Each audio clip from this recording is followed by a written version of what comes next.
কোনে কিমান দামী ঘড়ী পিন্ধিছে, কোনে কি টি চাৰ্ট পিন্ধিছে তাকে লৈ ব্যস্ত থাকে। কিন্তু জনসাধাৰণে সেই বাতৰি অলপ সময়ৰ কাৰণে ভাল পালেও পিছ মুহূৰ্ততে তাক নাকচ কৰি আহিছে। কাৰণ জনগণে বুজি পায় যে এই বাতৰি আচলতে আমাৰ বাবে এক লাভজনক বাতৰি, উন্নত সমাজৰ বাতৰি নহয়। আন এটা কথা যে প্ৰায়ভাগে এটা প্ৰৱণতা আহিছে, জনগণৰ বাবে কাম কৰা সাংবাদিকসকলৰ আজিকালি বৰ্তমান সময়ৰ কথা কৈছোঁ, মই এই 21 শতিকাৰ কথা কৈছোঁ, এটা প্ৰৱণতা গঢ়ি উঠিছে মুখৰোচক ঘটনা।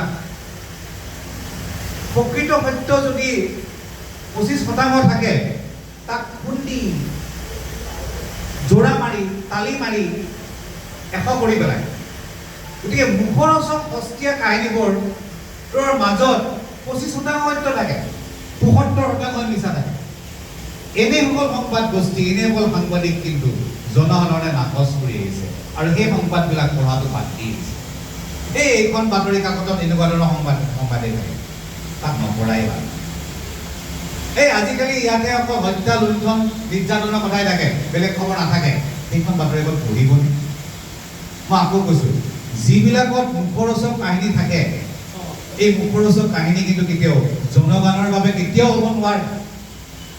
সাংবাদিকতাৰ ধৰ্ম নহয়, সংবাদ মাধ্যমৰ ধৰ্ম নহয়, কিন্তু বেছিভাগ ক্ষেত্ৰতে আজি সেইটোৱে হৈছে।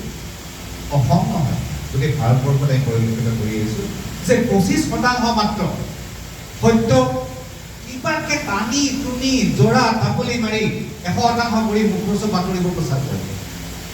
মই অকল বাতৰি কাকতৰ কথা কোৱা নাই, সংবাদ মাধ্যম বিভিন্ন ধৰণৰ প্ৰকাৰ আছে।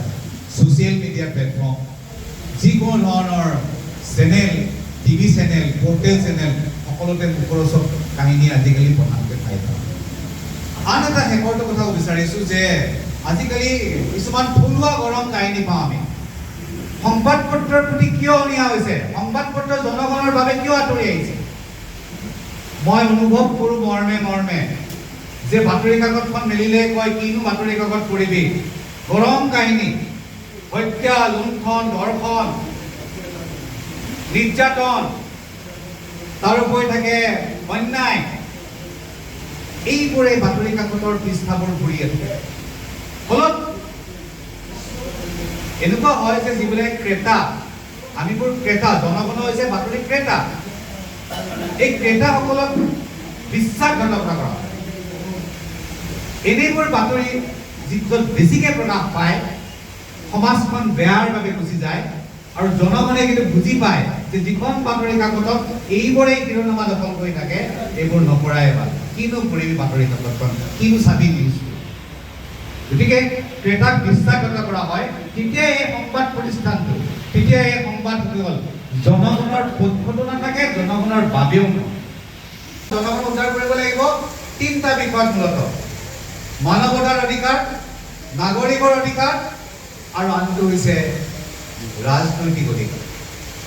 আৰু এই ক্ষেত্ৰত সমগ্ৰ বিশ্বৰ খবৰ যদি দিব পাৰে, বিশ্লেষণ কৰিব পাৰে, যেতিয়া আমি এটা নিউজ বাতৰি প্ৰকাশ কৰে, অকল এখন জকাই চুকৰ গাঁৱৰ কথা লিখোঁতেও যদি আন এখন দেশৰ জকাই চুকৰ গাঁৱৰ লগত তুলনা কৰিব পাৰে, সেয়া হৈছে জনগণৰ চকু মুকুলি।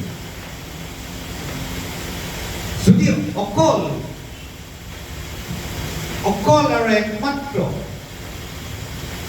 আন এটা দুখজনক ঘটনা সাংবাদিকসকলক আচলতে বাৰণ কৰা থাকে যে সেই নিউজ পাব্লিছ হ'লেও ক্ৰিমিনেল অফেন্স বুলি ধৰা হয়, এইটো হৈছে প্লেগিয়াৰিজিম। আজিকালি আমি বাতৰি প্ৰায় দেখা পাওঁ, এজন সংবাদ প্ৰতিষ্ঠানত যিটো নিউজ প্ৰকাশ পাইছে, এটা শব্দও ভাল হ'লে নকৰাকৈ আন এখন সংবাদ পত্ৰত সেই একেটা নিজে আন এজন সাংবাদিকে কোৱা, এটাও শব্দ কিন্তু সলনি কৰা নাই, এটা শব্দটো সলনি কৰে। ইয়াক কিন্তু জনগণৰ পক্ষত বুলি নকৰে। তাৰমানে সাংবাদিকসকল হ'ব লাগে কেনেকুৱা, জনগণৰ পক্ষত থকা, পক্ষত নহয়, জনগণৰ বাবে সাংবাদিকসকল জনগণৰ অংগ। যিমান সাংবাদিকৰ যিমানেই আমি যে কওঁ মানে লিংক উইথ পিপুল, জনগণৰ লগত যিমান বেছি লিংক থাকিব, তেওঁ 1 নম্বৰ সাংবাদিক, এই প্ৰতিষ্ঠানটো 1 নম্বৰ হ'ব। তেতিয়াই তথ্যবিলাক আহিব। যি সাংবাদিকে অকল আনৰ তথ্যৰ ওপৰত নিৰ্ভৰ কৰি, অকল মোবাইলতে আনৰ পৰা কপি কৰি নিউজবিলাক দিয়ে, সেই সংবাদ প্ৰতিষ্ঠানো নাথাকে, সেই সাংবাদিকজনো স্থায়ী হ'ব। যাব লাগিব জনগণৰ মাজলৈকে, কাৰণ জনগণৰ বাবেই সাংবাদিক। আজি এই কথাখিনি এইকাৰণেই কৈছোঁ যে প্লেগিয়াৰিজিম আৰু ডিষ্ট্ৰিবিউশ্যন অফ ফেক্টছ আজি গোটেই সংবাদ সেৱা বিশেষকৈ অসমৰ সংবাদ মাধ্যমক গ্ৰাস কৰি তুলিছে। গতিকে সাৱধানতা অৱলম্বন কৰাটো মই সদায় কৈ আহোঁ, সাংবাদিকসকল সমাজকৰ্মী নহয়, সমাজ সংস্কাৰক বা প্ৰচাৰক নহয়, সংবাদ সেৱাসকল জনগণৰ পুলিচৰ দৰে তেওঁলোক বিচাৰকো নহয়, কিন্তু ইনভেষ্টিগেটিভ জাৰ্ণালিজিম তেওঁলোকে কৰিব পাৰে। এনেকুৱা ইনভেষ্টিগেটিভ জাৰ্নেল আপোনালোকে জানে, বিশ্বৰ কেইবাটাও ঘটনা পাব জানে যে বিশ্বৰ বহুকেইখন যুদ্ধৰ কাৰণ সাংবাদিকসকল, বিশ্বৰ কেইবাখন দেশৰ উন্নতিৰ কাৰণ সাংবাদিকসকল। একোটা তথ্যৰ বাবে একোজন সাংবাদিকে 3 মাহ 4 মাহ এটা তথ্যৰ পিছত লাগি থাকে, আৰু যি তথ্য উদ্ঘাটন কৰে সিয়ে জনগণৰ বাবে মাত মাতি একোটা নৱজাগৰণ সৃষ্টি কৰে। সেয়াহে এতিয়া সাংবাদিকসকল আমি কওঁ জনগণৰ বাবে সাংবাদিক। গতিকে ভাল খবৰৰ গ'ল পোৱাৰ ক্ষমতা আজি আটাইতকৈ প্ৰয়োজনীয়তা আহি পৰিছে। আজিৰ সমাজখনত দুৰ্নীতিৰ খবৰ পোৱা, ধৰ্ষণৰ খবৰ পোৱা মানে সংবাদতকৈও ভাল খবৰৰ গ'ল পোৱা সংবাদ প্ৰতিষ্ঠানৰ সংবাদ সেৱাৰ যে বহুতখিনি মানে দৰকাৰ হৈ পৰিছে বুলি অনুভৱ কৰোঁ। মানৱ অধিকাৰৰ পক্ষত থাকে। দ্বিতীয়তে সাংবাদিকসকল থাকে চিভিল ৰাইটছ, নাগৰিকৰ অধিকাৰৰ ক্ষেত্ৰত সাংবাদিকসকল থাকে। তৃতীয়তে থাকে পলিটিকেল ৰাইটছ, ৰাজনৈতিক অধিকাৰৰ ক্ষেত্ৰত সাংবাদিকসকল জনগণৰ। মই যে কৈছিলোঁ সাংবাদিকসকল জনগণৰ বাবে, জনগণৰ চকু আৰু কাণ, এইকাৰণে কৈছিলোঁ যে সাংবাদিকসকলে তিনিটা আমাৰ যি ৰাইটছ বুলি কওঁ অধিকাৰ, এই তিনিটা অধিকাৰৰ জনগণৰ অধিকাৰ আনি দিব পাৰে কোনে? দায়িত্বশীলভাৱে কাম কৰে সাংবাদিকসকলে। প্ৰথমটো হৈছে হিউমেন ৰাইটছ, মানৱ অধিকাৰ। দ্বিতীয়টো হৈছে চিভিল ৰাইটছ, নাগৰিকৰ অধিকাৰ। আৰু তৃতীয়টো হৈছে আমি সকলোৱে জানো ৰাজনৈতিক অধিকাৰ। গতিকে এই ক্ষেত্ৰত সংবাদসেৱীসকলে চৰকাৰী কাম কাজৰ পৰ্যালোচনা জনসাধাৰণৰ মাজলৈ আনে। এই কথাসমূহ সংবাদ পত্ৰই পৰ্যালোচনা কৰে। গতিকে সংবাদ পত্ৰ যদি নাথাকে, সংবাদ পত্ৰ যদি পক্ষ লয় বা সংবাদ পত্ৰ নাথাকে, তেতিয়া আমাৰ সকলোবোৰ অধিকাৰ শেষ হৈ যাব। কাৰণ জানো যে চৰকাৰ যিকোনো চৰকাৰ এখনেই যদি সংবাদ পত্ৰ নাথাকে, তেতিয়া তেওঁলোকে নিজৰ ইচ্ছামতে দেশ চলাব, নিজৰ ইচ্ছামতে চেঞ্চৰ কৰিব, আৰু সংবাদ পত্ৰই সেয়েহে সমাজ, অৰ্থনীতি আৰু ৰাজনৈতিক প্ৰকৃত আমি যাক কওঁ বেৰমিটাৰ হিচাপে কাম কৰে। সাংবাদিকসকলে সেয়েহে সংবাদ পত্ৰ বা সংবাদ গোষ্ঠীৰ সাংবাদিকসকলে প্ৰকৃতাৰ্থত সমাজ, অৰ্থনীতি আৰু ৰাজনীতিৰ প্ৰকৃত বেৰমিটাৰ হিচাপে কাম কৰে।